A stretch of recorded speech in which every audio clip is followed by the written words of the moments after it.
आयुर्वेद की प्रैक्टिस करते हुए जो कुछ फ्रिक्वेंटली यूज़ होने वाले कल्प है उनके बारे में जानकारी हो और बीएमएस के स्टूडेंट्स को भी इन कल्पों की बेसिक इन्फॉर्मेशन जैसे कि घटक द्रव्य या फिर उसकी रोगनियता क्या है, इसके लिए हम एक सीरीज़ स्टार्ट कर रहे हैं और उसमें से फर्स्ट कल्प है अविपत्तिकर चूर्ण।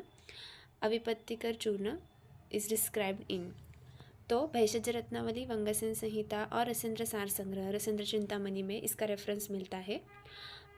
परंतु भेषज रत्नावली अम्लपित्त के अंडर जो है जो रेफरेंस आता है वो हम मोस्टली यूज़ करते हैं।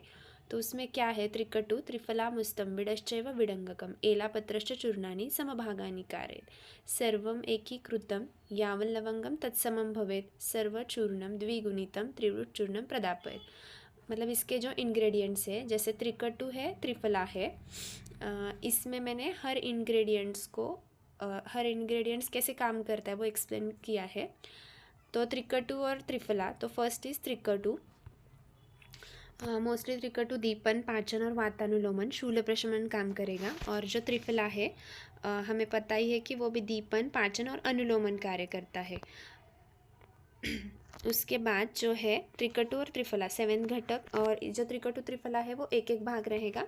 देन मुस्ता का जो रस वीर्य विपाक, तो रस है तिक्तकटु कषाय, गुण है लघु और रुक्ष, उसका शीत वीर्य है और कटु विपाक है, तो इसके कारण वो कफ पित्त शामक है। और दीपन, पाचन, ग्राही, शोतहर और मूत्रल कार्य करता है।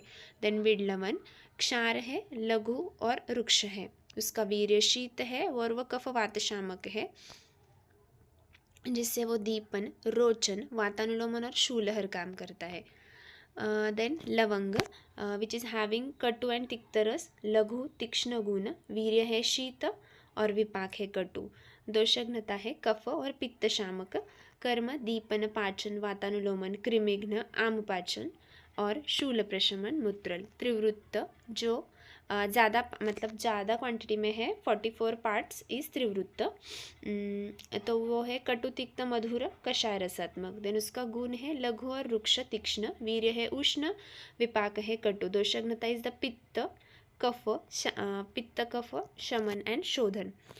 तो सुख विरेचक कहा गया है, हमें सभी को पता है त्रिवृत्त इज सुख विरेचक, रेचन, भेदन एंड शोतहर।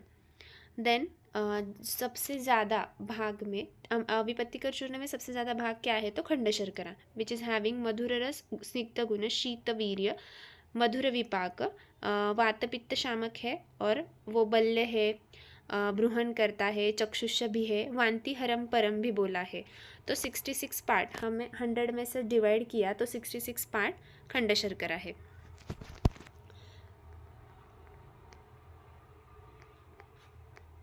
इसके श्लोक के अनुसार ये अभी हमने इंग्रेडिएंट्स देखे। उसके बाद जो उसका रोगाधिकार है अम्लपित्त है, अम्लपित्तम निहंत्याशु विबंधम मलमूत्रयो, अग्निमांद्य भवान रोगान नाशयत विकल्पतः, प्रमेहानां विंशतिश्चैव सर्वदुर्नाम नाशनम। तो उसके पहले मात्रा 3 to 8 ग्राम होनी चाहिए, उसका अनुपान शीतल जल या नारिकेल लवण। काल क्या है, भोजन, हम अविपत्तिकर चूर्ण भोजन के पहले भी देते हैं, हाँ खाने के बाद भी दे सकते हैं और खाते समय भी दे सकते हैं। लवणगंधी है ये, उसका वर्ण श्वेताभ है, स्वाद मधुर है और रोगग्नता आम्लपित्त, मलमूत्र विबंध, अग्निमांद्य जनित व्याधि, मोस्टली जीआईटी रिलेटेड जो डिसीज़ है उसमें इसका अच्छा कार्य है, अर्श और प्रमेह। तो मैंने with the help of this घटक द्रव्य उसकी एक प्रोबेबल मोड ऑफ एक्शन क्या हो सकती है एक्सप्लेन करने का ट्राई किया है। मोड ऑफ एक्शन ऑफ अविपत्तिकर चूर्ण, जो 3 इम्पॉर्टेंट कंटेंट है, त्रिवृत्त या फिर खंड शर्करा है और लवंग, ये ज़्यादा क्वांटिटी में है, तो उसका मोड ऑफ एक्शन त्रिवृत्त हैविंग कटुरस, लघु रुक्ष गुण, तीक्ष्ण गुण, उष्ण वीर्य, कटु विपाक, इट हैज़ रेचन एंड शोतहर property leading to the excess पित्त विरेचन, दस हेल्प्स इन संप्राप्ति विघटन ऑफ आम्लपित्त एंड अर्श।